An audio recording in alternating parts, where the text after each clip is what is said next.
பிற உயிரினங்கள கூட நம்ம எப்படி பார்க்கணும் அப்படின்னா, நம்ம அந்த பிற உயிரினங்கள நம்ம சித்திரவதை பண்ணுறோம். அது நம்ம சந்தோஷத்துக்காக பிற உயிரினங்கள நம்ம என்ன பண்ணுறோம், சித்திரவதை பண்ணிகிட்ருக்குறோம். பீச்சில் வந்து குதிரையெல்லாம் வந்து இப்போ ஒரு நேத்து வந்து பீச்சுக்கு போனேன். அப்போ வந்து ஒரு கடற்கரையில் வந்து ஒரு குதிரை வந்து நிற்கிது. அந்த குதிரையில வந்து சவாரி போய் கூட்டு போய் சம்பாதிக்கிற வேலையை அவங்க பண்ணிகிட்ருக்காங்க. அப்போ அந்த குதிரை என்ன நினச்சிருக்கும்? என்னடா வாழ்க்கை இந்த வாழ்க்கை அப்படின்னு நினச்சிருக்கும்ல. மனுஷங்க சுதந்திரமாக இருக்காங்க. ஆனால் அந்த குதிரை வந்து கடிவாளம்லாம் போட்டு கட்டி வச்சுருக்காங்க. அப்படியே நின்றுக்கிட்டே இருக்குது. தனியாக நின்றுக்கிட்டே இருக்குது. அப்படின்னா அதுக்கு எவ்வளோ கஷ்டமாக இருந்திருக்கும். அப்போது நம்ம என்ன பண்ணோம் அப்படின்னா, நாம் அந்த இடத்துல இருந்தால் நமக்கு அது எவ்வளோ வலிக்கும். நம்மளை வந்து யாராவது ஒரு கட்டி போட்டுட்ருக்காங்க. கட்டி போட்டு நம்மளை வச்சு யாராவது வேலை வேலை அப்போ நமக்கு வந்து சுதந்திரம் தேவைப்படுது. சுதந்திரங்கிறது வந்து நமக்கு தேவைப்படுதில்ல. அப்போ அது மாதிரி தான் பிற உயிரினங்களுக்கும் அந்த சுதந்திரம் அதுக்கு தேவைப்படும். அப்போ நம்மளை யாராவது கட்டி போட்டு பொழுதன்னைக்கும் அப்படியே இந்த கடற்கரையில் யாராவது நிற்க வச்சு மற்றவங்கலாம் சுதந்திரமாக ஆடி ஓடி பாடி கடலில் குளிச்சிக்கிட்டு இருந்தாங்கன்னா நமக்கு எப்படி வலிக்கும். அந்த மாதிரி ஒரு உயிரை பார்க்கும்போது, ஒரு குதிரையோ ஆடோ மாடோ பார்க்கும்போது அவங்க அந்த உயிரினங்களை நம்ம பண்ணணும். நம்ம சந்தோஷத்துக்காக நம்ம சித்திரவதை பண்ணிகிட்ருக்கோம். அப்போது நாம் என்ன பண்ணோம்னா, அந்த இடத்துல நாமளாக இருந்தால் எப்படி இருக்கும்? அந்த உயிரினங்கள் சித்திரவதை பண்ணுறோம்ல, அந்த உயிரினங்களோட இடத்துல நாம் இருந்தால் எப்படி இருக்கும் அப்படின்னு நினச்சி அதை புரிஞ்சிட்டாலே உனக்கு பகீர்னு இருக்கும். நாம் செய்கிறது எவ்வளோ பெரிய கொடுமைன்னு அப்போ தான் தெரியும். அதுமாதிரி கூண்டுக்குள்ளே பறவைகளை அடைச்சி வளர்க்குறது, அது மாதிரி வந்து ஒரு மீன் தொட்டிக்குள்ளே மீனை போட்டு வளர்க்குறது, அதுக்கு எவ்வளோ எரிச்சலாக இருக்கும் பாருங்கள். அது வந்து சுதந்திரமாக இருக்குது, அதுக்கு வேலைக்கு தீனி கிடைக்குது அப்படின்னு நாம் நினச்சிட்ருக்கோம். ஆனால் அதுக்கு எவ்வளோ போர் அடிக்கும். என்னடா இது, இந்த தொட்டிக்குள்ளே, இந்த கண்ணாடி தொட்டிக்குள்ளேயே நம்ம சுற்றி சுற்றி வரோமே, ஒரு நல்ல அனுபவமே இல்லை. பொழுதன்னைக்கு இதிலே தான். அதில் வேறு ஜோடி வேறு இருக்காது அதுக்கு. இப்படி ஒரு பிற உயிரினங்கள் கூட நாம் அந்த இடத்துல இருந்தால் நமக்கு எப்படி இருக்கும் அப்படின்னு நினச்சி பார்த்தீங்கன்னா, அதை உணர்ந்தீங்கன்னா அப்போ தெரியும். இப்போ ஒரு ஆடெல்லாம் கட்டி போட்டு, இப்போ ஒரு கோழியை வந்து என்ன பண்ணணும், காலெல்லாம் கட்டி போட்டு அது சத்தம் போடக்கூடாதுன்னு சொல்லி சிலர் வாயை கூட கட்டி போடுவாங்க. அப்போது அந்த மாதிரி பொழுதன்னைக்கு நைட்டு ஃபுல்லாக அது அப்படியே கிடக்குதுன்னு வச்சுக்கோங்க. மறுநாள் அதை அறுக்க போகிறாங்க. சந்தையிலேருந்து ஒரு கோழியை வாங்கிட்டு வராங்க. அப்போ அது வாயை கட்டி போட்டு காலையும் கட்டி போட்டு நைட்டு ஃபுல்லாக உயிரோட ஒரு கோழியை வாங்கிட்டு வந்து சாயந்தரம் வாங்கிட்டாங்க. மறுநாள் காலையில் அதை அடித்து குழம்பு வைக்க போகிறாங்க. அப்போ அந்த கோழியோட நிலைமை, அந்த கோழியோட இடத்துலேருந்து நீங்கள் அதை பார்க்கணும். ஏன்னா வாயும் கட்டி போட்டிருக்காங்க, காலையும் கட்டி போட்டிருக்காங்க. சாயந்தரம் வாங்கின கோழி நைட்டு ஃபுல்லாக அது அப்படியே கிடக்குது. அந்த இடத்துல நம்மளை யாராவது கட்டி போட்டிருந்தா நமக்கு எப்படி இருக்கும்? நம்ம காலை யாரோ கட்டி போட்டாங்க, வாயையும் கட்டி போட்டாங்க, கையையும் கட்டி போட்டாங்க. நீங்கள் உங்களை வந்து படுக்க வச்சுட்டாங்க, மூளையில் படுக்க வச்சுட்டாங்க. மறுநாள் உங்களை வெட்ட போகிறாங்க. அப்போ அதை நினச்சி பாருங்கள், உங்களுக்கு அப்படியே பகீர்னு இருக்கும். நாம் செய்கிறது எவ்வளோ பெரிய குற்றம்னு அப்போ தெரியும். நாம் நினச்சிட்ருக்கோம் நம்மலாம் மனிதத்தன்மை உடையவர்கள் அப்படின்னு நம்ம நினச்சிட்ருக்கோம். நாம் என்ன பண்ணுறோம், நம்ம மனுஷங்களை கொலை பண்ணுறது கிடையாது, மனுஷங்களை நாம் அடிக்கிறது கிடையாது, மனிதர்களை நாம் அடிப்பதில்லை, மனிதர்களை நாம் சித்திரவதை செய்வதில்லை. அதனாலே நாம் ரொம்ப சிறந்தவர் அப்படின்னு நாம் நினச்சிட்ருக்கோம். நாம் மனிதத்தன்மையில் சிறந்தவர், நம்மக்கிட்ட கருணை இருக்குது, இரக்கம் இருக்குதுன்னு நாம் நினச்சிட்ருக்கோம். அது மனுஷங்களுக்கு மனிதர்கள்ட்ட மட்டும்தான் நாம் அப்படி நடந்துக்கிட்டு இருக்கிறோம். அது கூட என்னென்னா, மனிதர்களை போய் நம்ம சித்திரவதை பண்ணோன்னா மனிதர்கள் நம்மளை திருப்பி அடிப்பாங்க அப்படிங்கிற ஒரு பயத்தில் தான் நீங்கள் வந்து உங்களுடைய கருணை, மனிதர்களிடம் நீங்கள் ஏன் கருணையாக இருக்கிறீர்கள், இரக்கத்தோடு நடந்து கொள்கிறீர்கள் அப்படின்னா, மனிதர்களை யாரும் நீங்கள் சித்திரவதை பண்ணுறதில்ல தான். அதை வச்சுக்கிட்டே நீங்கள் உங்களை ஒரு முடிவுக்கு வந்துடாதீங்க. அதை வச்சுக்கிட்டே நீங்கள் வந்து கருணையும் இரக்கமும் இருந்தவர் அப்படின்னு நீங்களே உங்களுக்கு ஒரு சான்றிதழை கொடுத்து கொள்ளாதீர்கள். ஏன்னா மனிதர்களை போய் நீங்கள் சித்திரவதை பண்ணணும்னு நினச்சிங்கன்னா அதுக்கு பதில் வினை உண்டு. அவங்க திருப்பி உங்களை அடிப்பாங்க, போலீஸில் கம்ப்ளைண்ட் பண்ணுவாங்க. மனிதர்களை கொலை பண்ணிங்கன்னா போலீஸில் கம்ப்ளைண்ட் பண்ணி உங்களை உள்ளே தள்ளிடுவாங்க. அந்த பயத்தில் தான் நீங்கள் மனிதர்களை சித்திரவதை பண்ணுறது கிடையாது. ஆனால் உங்கள் மனசில் வந்து பிறரை சித்திரவதை பண்ணுங்கிற அந்த கொடூர எண்ணம் உள்ளே இருக்குது. கொஞ்சம் கூட ஈவு இறக்கங்கிறது உங்கள்கிட்ட சுத்தமாக இல்லை, கருணை என்பது சுத்தமாக இல்லை. அதனால தான் நீங்கள் என்ன பண்ணுறீங்க, உங்கள் கோபத்தை, அந்த கருணையற்ற அந்த மனசை, ஈவு இறக்கமற்ற அந்த குணத்தை நீங்கள் வந்து மனுஷங்கிட்ட காட்ட முடியாது, அது ஆபத்து அப்படிங்கிறனால தான் கேள்வி கேட்கவே முடியாத, கேள்வி கேட்க நாதி இல்லாத கோழிகளிடமோ ஆடுகளிடமோ மாடுகளிடமோ உங்களுடைய ஈவிரக்கமற்ற குணத்தை காட்டுகிறீர்கள். கருணையற்ற அந்த மனசை வந்து கோழிகளிடம் ஆடுகளிடம் காட்டி கொண்டிருக்கிறீர்கள். அதனால் நீங்கள் வந்து நல்லவங்களே கிடையாது. யாராக இருந்தாலும் இந்த மாதிரி மாமிசம் சாப்பிட்றவங்களாம் சரி, அவங்க வந்து மனுஷங்களே கிடையாது. அவங்க வந்து மிருகத்தை விட மேலான கேவலமான ஒரு ஜென்மங்களாக தான் இருக்கிறோம். அப்போது நான் கூட இருந்திருக்கேன். அப்போ அதுலேருந்து நான் விடுபடுவதற்கு நான் முயற்சி பண்ணிகிட்ருக்கிறேன். அதனால் இந்த மாதிரியான ஒரு பார்வை நமக்கு வரணும். எனக்கு வருதில்ல இந்த பார்வை, எனக்கு ஏன் முன்னாடி இல்லை, ஒரு சின்ன வயசில் எனக்கு ஏன் இந்த பார்வை இல்லை? அப்போ நான் மேம்படுத்திக்கிட்டு இருக்கிறேன். இன்றைக்கி எனக்கு இந்த பார்வை இருக்குது. இன்றைக்கி நான் ஒரு உயிரினங்கள் சித்திரவதை பண்ணும்போது அந்த உயிரினங்களோட நிலைமையிலேருந்து நான் என்ன வச்சு பார்க்குறேன். அப்போது வந்து அதோட வலிங்கிறது, அதோட கஷ்டங்கிறது எனக்கு தெரியுது. அதனால் அந்த மாதிரியான செயல்களில் நம்ம ஈடுபடக்கூடாது. அது மாதிரி நம்மளையும் வேறு எந்த ஒரு உயிரினமாக இருந்தாலும் சரி, வேறு ஒரு மனிதர்களாக இருந்தாலும் சரி, நம்மையும் யாரும் சித்திரவதை பண்ணாமல் பார்த்துக்கணும். சித்திரவதை எந்த விதத்துலேயும் மற்றவங்க நம்மளை சித்திரவதை பண்ணுற அளவுக்கு நம்ம பார்த்துக்கணும், பண்ணாத அளவுக்கு பார்த்துக்கணும். அதுதான் வந்து சுய பாதுகாப்பு. அதே நேரத்தில் பிற உயிரினங்களுக்கு நம்ம அந்த பாதுகாப்பை கொடுக்கணும், அந்த மரியாதையை கொடுக்கணும். பிற உயிரினங்களை பார்க்கும்போது நம்ம அப்படி தான் பார்க்கணும். ஒரு ஆடை பார்த்தாலும் சரி, மாடை பார்த்தாலும் சரி, நம்ம அப்படி தான் பார்க்கணும். ஒரு ஆடு, கோழி, சின்ன எந்த ஒரு உயிரினமாக இருந்தாலும் சரி, ஒரு மீனை பார்த்தா கூட அப்படி தான் பார்க்கணும். ஒரு குதிரையில் நேற்று அந்த குதிரையை பார்க்கும்போது எனக்கு அவ்வளோ கஷ்டமாக இருந்தது. அது அப்படியே தலை குனிஞ்சிருந்தது. கடற்கரையில் அலங்கரிக்கப்பட்ட அந்த குதிரை வந்து கட்டி போட்டு நிற்க வச்சுருந்தாங்க. மணிக்கணக்காக நின்றுக்கிட்டே தான் இருக்கும் தினமும். அப்போ அது என்ன நினச்சிருக்கும், என்னடா இது வாழ்க்கை அப்படின்னு நினச்சிருக்கும்ல. என்னடா வாழ்க்கை, எதுக்காக இந்த மாதிரி நம்மளை வச்சு நிற்க வச்சுருக்காங்க, ஒரு சுதந்திரமாக இல்லை, அங்கே ஆடி ஓட முடியல. குதிரைனாலே அதோட வேலையை காட்டில் வாழ்ந்ததுன்னா, காடுகளில் வாழ்கிற குதிரை எப்படி இருக்கும், ஓடிக்கிட்டே இருக்கும், சுதந்திரமாக சுற்றி திரிஞ்சு ஓடிக்கிட்டே இருக்கும். ஆனால் மனுஷங்கிட்ட மாட்டிக்கிட்ட குதிரை என்ன பண்ணுது, அதை கட்டி வச்சுருக்காங்க. மனுஷங்கிட்ட மாட்டிக்கிட்ட அந்த குதிரையை என்ன பண்ணுறாங்க, கட்டி வச்சு பொழுதுனைக்கு அதிலே தான் நிற்கும். கடற்கரையில் நிற்குமா, வீட்டுக்கு கூப்பிட்டு போவாங்க, வீட்லேயும் கட்டி போட்டுருவாங்க. அப்படியே நின்றுக்கிட்டே இருக்கும். என்ன வாழ்க்கை அதுக்கு? அப்போது அந்த மாதிரியான அப்போ புரிதல், நமக்கு அறிவு இல்லைன்னு அர்த்தம். ஒரு உணர்வுகளை புரிந்து கொள்கிற அறிவு இல்லை. அறிவுனால என்ன, உணர்வுகளை புரிந்து கொள்வது. மனிதர்களோட உணர்வுகளை புரிந்து கொள்வது மட்டும் கிடையாது அறிவு. பிற உயிரினங்களின் உணர்வுகளையும் புரிந்து கொள்ள வேண்டும். அதுதான் அறிவு. அந்த அறிவு நமக்கு இல்லைங்கிறனால தான், அதோட வெளிப்பாடு தான் நம்ம இந்த மாதிரி பிற உயிரினங்களை சித்திரவதை பண்ணுறோம். அதே நேரத்தில் ஒரு விஷயத்தை நம்ம புரிஞ்சுக்கணும். நமக்கு இடையூறு அச்சுறுத்தல் ஏற்படும் என்று தெரிந்தால், பிற உயிரினங்களால் நமக்கு அச்சுறுத்தல் ஏற்படும் என்று தெரிந்தால் அந்த உயிரினங்களை நம்ம விட்டு வைக்கக்கூடாது. அதுவும் அறிவு தான். புரியுதா? அதனால் அறிவுன்னு அப்போது வந்து பிற உயிரினங்கள் நம்ம ஈவு, இரக்கம், கருணை அப்படின்னு சொல்லிட்டு பிற உயிரினங்களை அவ்வளோ ஈஸியாக விட்டுறக்கூடாது. நமக்கு அச்சுறுத்தல் பிற உயிரினங்களிடம் வந்து நமக்கு ஏதாவது அச்சுறுத்தல் ஏற்படுது, இடையூறு ஏற்படுது அப்படின்னா அந்த உயிரினங்களை நீங்கள் பாதுகாப்பு காரணம் காட்டி விட்டு வைக்கக்கூடாது. பாதுகாப்பு தான் நமக்கு முக்கியம். நம்ம பாதுகாப்புக்கு நமக்கு இடையூறு தராத எந்த ஒரு உயிரினத்தையும் நீ வந்து தொந்தரவு பண்ணாத. உனக்கு இடையூறு தரலையா, உன்னுடைய வாழ்க்கைக்கு அது எந்த விதத்துலையும் இடையூறாக வரவே இல்லை அப்படின்னா அந்த உயிரினங்களை நீ எந்த வகையிலுமே இடையூறு செய்யாத. அந்த உயிர்களிடம்தான் நீ கருணையோடு நடந்து கொள்ள வேண்டும். அந்த உயிர்களிடம்தான் நீ இரக்கத்தோடு நடந்து கொள்ள வேண்டும். அதனால் கருணை, ஈவு, இரக்கம் எவைகளிடம் நம்மிடம் கருணையோடு நடந்து கொள்ளாத ஒரு உயிரினத்திடம் நீ கருணையோடு நடந்து கொள்ளாத. நம்மிடம் மனிதர்களாகிய நம்மிடம் இரக்கத்தோடு நடந்து கொள்ளாத ஒரு உயிரினத்திடம் நீ இரக்கத்தோடு நடந்து கொள்ளாதே. அதனால் நம்மக்கிட்ட வந்து நமக்கு எந்த விதத்திலையும் அச்சுறுத்தலை ஏற்படுத்தாத, நமது வாழ்க்கைக்கு எந்த விதத்திலும் ஆபத்தை ஏற்படுத்தாத, அச்சுறுத்தலை ஏற்படுத்தாத உயிரினங்களிடம் மட்டும்தான் நீ கருணையோடு நடந்து கொள்ள வேண்டும், இரக்கத்தோடு நடந்து கொள்ள வேண்டும்.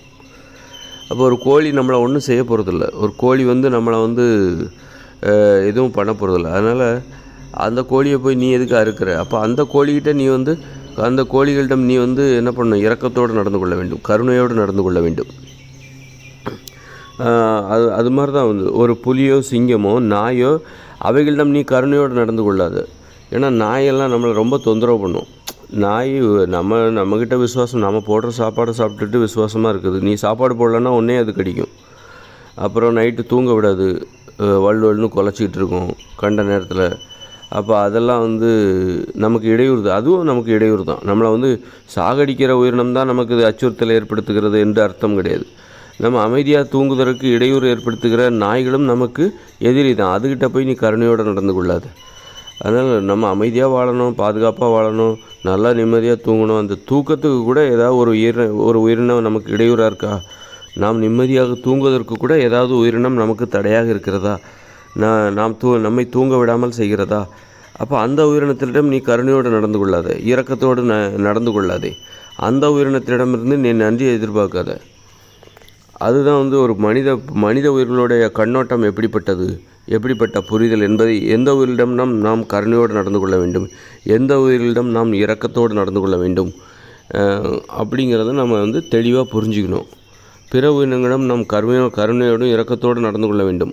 ஆனால் அது எந்த உயிரினத்திடம்? நமக்கு எந்த விதத்திலையும் இடையூறு ஏற்படுத்தாத, நமக்கு எந்த விதத்திலையும் அச்சுறுத்தலை ஏற்படுத்தாத, தொந்தரவு செய்யாத, நமது ஒரு அமைதியான வாழ்க்கைக்கு, மனிதர்களின் அமைதியான வாழ்க்கைக்கு, நிம்மதியான வாழ்க்கைக்கு, அமைதியான தூக்கத்திற்கு, நிம்மதியான தூக்கத்திற்கு எந்த விதத்திலும் இடையூறு ஏற்படுத்தாத உயிரினங்களிடம் மட்டும்தான் நீ கருணையோடும் இரக்கத்தோடும் நடந்து கொள்ள வேண்டும். மற்ற கருணையோட இறக்கத்தோடு நடந்து கொள்ளணும். சும்மா அப்படி பிற உயிரினங்கள் அப்படின்னு சொல்லிட்டு எல்லாத்தையும், சிங்கத்தை போய் நேசிக்கிறது, சிங்கத்துக்கு போய் சாப்பாடு போட்டு வளர்க்குறது, அப்படி வளர்த்து அவ்வளோ வளர்த்தாலும் ஒரு நாள் அது கடிச்சிரும். பசியில் வெறி பிடிச்சிரும். அதுக்கெலாம், சிங்கத்துக்கெலாம் நீ எப்பவும் பசி அது சாப்பிட்டுக்கிட்டே இருக்கணும். அப்போ தான் அது சாந்தமாக இருக்கும். அப்புறம் பார்த்திங்கன்னா பசியோடு இருந்துச்சுன்னா அப்புறம் ஒரு நாள் கடிச்சிரும், வெறி பிடிச்சிரும் அதுக்கு. அதனால் எல்லாம் பரிசோதனை பண்ணி பார்க்குறாங்க. சிங்கத்தை நேசிப்பதற்காக ஆட்டையும் மாட்டையும் வெட்டி சிங்கத்துக்கு இரையாக்குறது. மனிதர்களுடைய அன்பை பாருங்கள். இவன் சிங்கத்தை நேசிக்கிறானாம். இவர் சிங்கம் புலிகளை நேசிக்கிறதா சொல்லி அதுக்கு தினமும் சாப்பாடு போடணும். தினமும் கோழி, ஆடு, மாடு அப்படின்னு சொல்லி மாட்டை வெட்டி சிங்கத்துக்கு இரையாக போடுறது. அப்போது இதெல்லாம் ஒரு பரிசோதனை முயற்சி. ஆனால் மனுஷங்க எப்படிப்பட்டவங்கன்னு தெரியும். ஒரு சிங்கத்து மேலே அன்பு செலுத்துகிறேன்னு சொல்லிட்டு மாட்டை கொல்லுகிற இந்த மனுஷங்க இந்த சிங்கத்தை கொல்றதுக்கு எவ்வளோ நாள் ஆகும்? சிங்கம் அதோட நிலைமையை நினச்சி பாருங்கள். மனிதர்களை அது இன்னும் புரிஞ்சிக்கல. மனிதர்கள் எப்படிப்பட்டவங்க அப்படிங்கிறது அந்த சிங்கத்துக்கோ புலிக்கோ தெரியாமல் இருக்கலாம். ஏன்னா சிங்கத்தை நேசிப்பதாக சில புலிகளை வளர்க்குறாங்க வெளிநாடுகள்லாம்.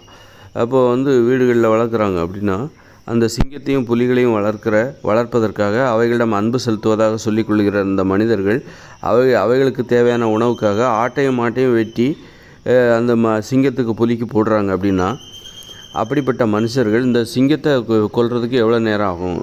கொல்லுகிற அந்த மனப்பான்மை வருவதற்கு ரொம்ப தயங்கவே மாட்டானுங்க மனிதர்கள். அப்போ மனிதர்கள் அந்த மாதிரி இருக்கிறது நல்லது தான், அப்படி தான் இருக்கணும். அப்போ இந்த சிங்கத்துக்கு என்றைக்காக இருந்தாலும் ஆபத்து தான். ரொம்ப நாளைக்கு அது மனித வாழ்வில் இந்த பூமியில் இடம்பெறாது.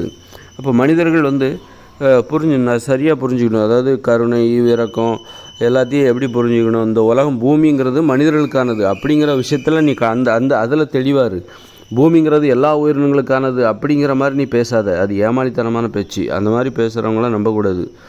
இந்த பூமிங்கிறது மனிதர்களுக்கானது அப்படிங்கிற கண்ணோட்டத்தோட மனிதர்கள் இது உன்னுடைய வீடு, இந்த பூமி என்பது உன்னுடைய வீடு. அதில் பிற உயிரினங்களுக்கு நீ அனுமதி தான் கொடுக்குற. உனது வாழ்விடத்தில் ஒரு உயிரினங்களுக்கு உன்னோட அனுமதி தேவை. அது வாழ்வதற்கு இப்போ உன்னுடைய வீட்டில் நீ ஒரு உயிரினம் வாழுதுன்னா அதுக்கு உனக்கு அனுமதி தேவை, உன்னுடைய அனுமதி தேவை. அது மாதிரி இந்த பூமி என்பது உனது வீடு. இந்த பூமியில் நீ வாழுகிற பகுதிகளில் பிற உயிரினங்கள் வாழ்வதற்கு உன்னுடைய அனுமதி தேவை. உனக்கு தொந்தரவு செய்கிற பிற உயிரினங்களுக்கு இங்கே அனுமதி கிடையாது. அது வாழ்வதற்கு இங்கே அனுமதி கிடையாது. அந்த மாதிரி கண்ணோட்டத்தை அதுதான் சரியானது. அப்படி தான் நாமளும் வாழ்ந்துக்கிட்டு இருக்கிறோம். அதை முதல்ல ஏற்றுக்கோ. இது எல்லா உயிரினங்களுக்குமானது, நமக்கு மட்டுமல்ல. அப்படின்னு நம்ம விட முடியாது. அப்படின்னு சொல்லிட்டு நீ சிறுத்தையெல்லாம் இங்கே வாழ விட முடியுமா? ஒரு யானையை கூட நீ வாழ்கிற இடத்துல வாழ விட முடியுமா? சுதந்திரமாக வாழ விட முடியுமா? ஒரு யானையை கூட அப்படி வாழ விட முடியாது. ஒரு சிறுத்தை, ஒரு குதிரை கூட எட்டி உதைக்கும். அப்போது நீ உனக்கான பூமி என்பது நீ அதான் மனிதர்கள் கைப்பற்றி விட்டார்கள். மனிதர்கள் தங்களுடைய கட்டுப்பாட்டுக்குள்ளே கொண்டு வந்துட்டாங்க. அதனால் வந்து இனிமேல் அவங்களுக்கானது. இந்த பூமி என்பது மனிதர்களின் வீடு. இங்கே யார் வசிக்கணும் யார் வசிக்கக்கூடாதுன்னு முடிவு பண்ணுற அந்த அதிகாரத்தை மனிதர்கள் பெற்றுவிட்டார்கள். இந்த கண்ணோட்டத்தோடு இந்த உலகத்தை பாருங்கள். இதுதான் சரியான கண்ணோட்டம். அதனால் பிற உயிரினங்கள் அப்போ அவைகள்லாம் என்ன அப்படின்ட்டு கிடையாது. நமக்கு இடையூறு செய்யாத உயிரினங்களுக்கு மட்டும்தான் நமக்கு உதவி உதவி செய்யலைன்னா கூட பரவாயில்ல. பிற உயிரினங்களிடமிருந்து நமக்கு எல்லாம் உதவி தேவையில்லை. அதனால் நம்மளே நமக்கு உதவி செய்து கொள்ளலாம். நாய்களோட உதவி நமக்கு தேவையில்லை. பிற உயிரினங்களோட உதவி நமக்கு வந்து நம்ம வேணும்னாலும் சரி வேண்டானாலும் அது நமக்கு கிடைக்க தான் செய்யும். இப்போ பூனை இருக்குதுன்னு வச்சுக்கோங்க.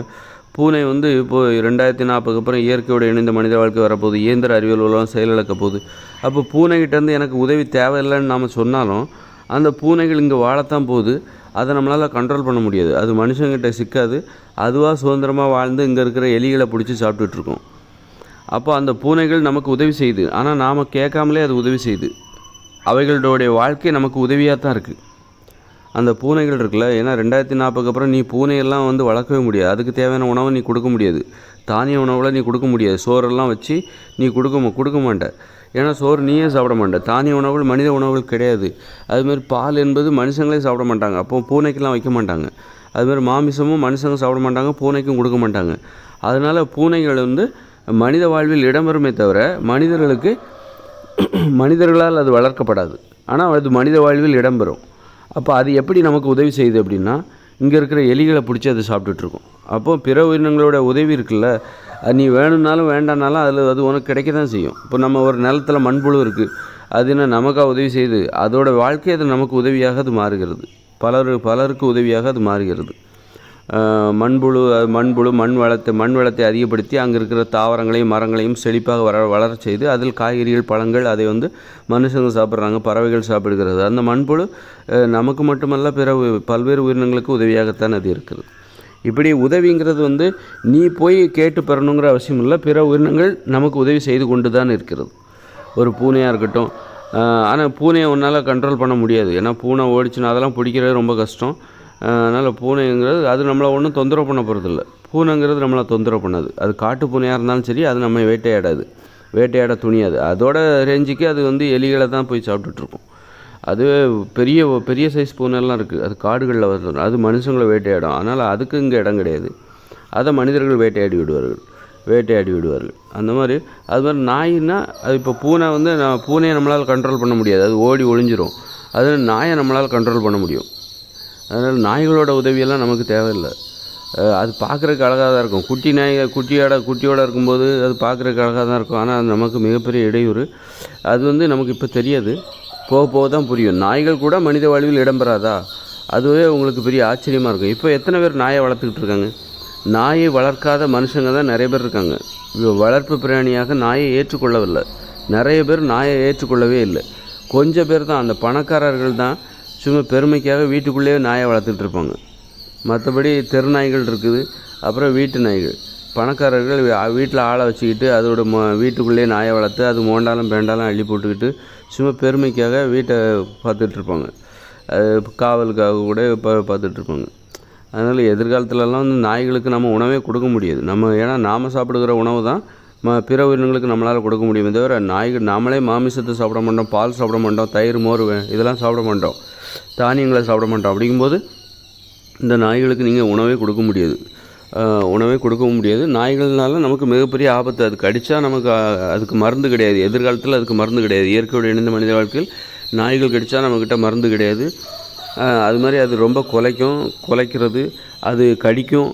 ஒரு தெருவை விட்டு இன்னொரு தெருவு போனால் அது நமக்கு மிகப்பெரிய அச்சுறுத்தலாக இன்றைக்கி இருக்குது. எந்த தெருவுக்கும் போக முடியல. இந்தியாவை பொறுத்தவரையில், தமிழ்நாடை பொறுத்தவரை ஒரு தெருவுலேருந்து இன்னொரு தெருவுக்கு போக முடியல. நாய்கள் எங்கே கடிச்சிருமோ அப்படின்னு அதை தாண்டி போகிறதுக்கு நமக்கு அதை பற்றி அவ்வளோ அச்சுறுத்தலாக நாய்கள் விளங்கி கொண்டு இருக்கிறது. அப்படிப்பட்ட நாய்கள்லாம் நம்ம விட்டே வைக்கக்கூடாது. அவைகளிடமிருந்து நமக்கு எந்த உதவியும் தேவையில்லை அப்படின்னு சொல்லிட்டு நம்ம எதிர்காலத்தில் நாய்கள் இல்லாத ஒரு உலகத்தை தான் நம்ம எதிர்பார்க்க போகிறோம். அப்படியெல்லாம் கூட இருக்குதா? ஆமாம், அப்படி தான் இருக்குது. நாம் முற்றிலும் எதிர்பார்க்காத ஒரு வாழ்க்கையை தான் நம்ம வாழ போகிறோம். நீங்கள் வரப்போகிற வாழ்க்கை இருக்குல்ல, அது நீங்கள் முற்றிலும் எதிர்பார்த்துருக்கவே மாட்டீங்க. அப்படி ஒரு வாழ்க்கை வாழ போகிறோம். அந்த வாழ்க்கையில் நாம் உண்ணுகிற உணவு, நம்முடைய வாழ்க்கை முறை எல்லாமே வேறு மாதிரியாக இருக்க போகுது. நம்ம பெரும்பாலும் நிர்வாணமாக வாழ போகிறாங்க, அதெல்லாம் தெரிஞ்சுக்கோங்க. நிர்வாணமாக தான் 2040 அப்புறம் இந்த உலகம் முழுக்க நிர்வாணமாக வாழ போகிறாங்க. அப்போ அதுவே பாருங்கள், எதிர்பாராத ஒரு வாழ்க்கை தானே. முற்றிலும் எதிர்பாராத ஒரு வாழ்க்கை, யாருமே எதிர்பார்க்காத ஒரு வாழ்க்கை. அப்புறம் உணவு முறை பார்த்திங்கன்னா, மாமிசம் சாப்பிட மாட்டாங்க, தானியம் சாப்பிட மாட்டாங்க, தானியங்களை சாப்பிட மாட்டாங்க, மீன், முட்டை, பால், தயிர், மோர், வெண்ணெய், நெய், உப்பு இதெல்லாம் சாப்பிடவே மாட்டாங்க. அதை தவிர்த்து விட்டு காய்கறிகள், கீரைகள், கிழங்குகள், பழங்கள், பயிர் வகைகள், மூலிகைகள், இலைத்தழைகள், முக்கியமாக இலைத்தழைகள், மூலிகைகள் இதை தான் சாப்பிட போகிறாங்க. அப்போ அப்படி ஒரு வாழ்க்கை வரப்போகுது. இனிமேல் தான் நம்ம என்ன மனிதர்களுடைய உணவுகளை இனிமேல் தான் சாப்பிட போகிறாங்க, மனுஷங்களையும் சாப்பிட போகிறாங்க. இன்றைக்கி நாம் சாப்பிட்ற மனித உணவே கிடையாது, வேறு மாதிரியான உணவு சாப்பிட்டுட்ருக்கோம். சாப்பிடக்கூடாத வித்தியாசமான ஒரு உணவு சாப்பிட்டுட்ருக்கோம். அதனால தான் வித்தியாசமான பிரச்சனைகளாக நோய்களை எதிர்கொள்கிறோம். நோய்களே ஒரு வித்தியாசமான ஒரு பிரச்சனை, வித்தியாசமான ஒரு உணவுகளை நம்ம சாப்பிட்டுட்ருக்கோம். இட்லி, பூரி, பொங்கல் இதெல்லாம் வித்தியாசமான உணவு. இயற்கையின் பார்வையில் இது ஒரு வித்தியாசமான ஒரு உணவு. இடையில வந்தது. அதனால தான் வித்தியாசமான பிரச்சனைகளால் இந்த உடம்பு பாதிக்கப்படுது. நோய்களால் இந்த உடம்பு பாதிக்கப்படுது. நோய்களை நாம் சந்தித்து கொண்டிருக்கிறோம். சீக்கிரம் செத்துடுறோம். இதுதான் வித்தியாசமாக. அப்புறம் வித்தியாசமான உணர்ச்சிகள், கொல்லணுங்கிற உணர்வு, அடிமைப்படுத்தணுங்கிற உணர்வு, கொலைவெறி, இதெல்லாம் வித்தியாசமான பிரச்சனைகள் மனுஷங்களுக்கு ஏற்படுது. இந்த உணவை சாப்பிட்ட உடனே அவங்களுக்கு மனப்பான்மை மாறுது. பிறரை கொல்லணும், அடிமைப்படுத்தணும், அப்புறம் ஆடம்பரமாக சொகுசாக வாழணும் அப்படிங்கிற இந்த எண்ணம், இதெல்லாம் வித்தியாசமான உணர்ச்சிகள். காரணம், இந்த வித்தியாசமான உணவுகளை சாப்பிட்டனால தான் இந்த மாதிரியான வித்தியாசமான மனப்பான்மை நமக்கு ஏற்படுகிறது. அப்போ எதிர்காலத்தில் நாம் வாழப்போகிற வாழ்க்கை முற்றிலும் வேறானது. ரொம்பவும் இன்றைக்கி நீ வாழ்கிற வாழ்க்கைக்கு அதுக்கு எதிராக நீ வாழப்போகிற. முற்றிலும் உன்னால் புரிஞ்சிக்கவே முடியாத, ஆனால் முயற்சி பண்ணால் புரிஞ்சிக்கலாம். அந்த மாதிரியான ஒரு வாழ்க்கையை தான் நம்ம வாழப்போகிறோம்.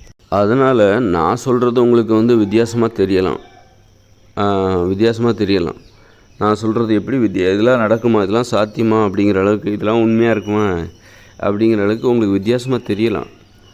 ஆனால் அதைத்தான் நான் சொல்ல வரேன். வித்தியாசமான ஒரு விஷயத்தை தான், இது வரப்போகிற ஒரு வித்தியாசமான ஒரு வாழ்க்கை, அதுதான் சரியான வாழ்க்கை.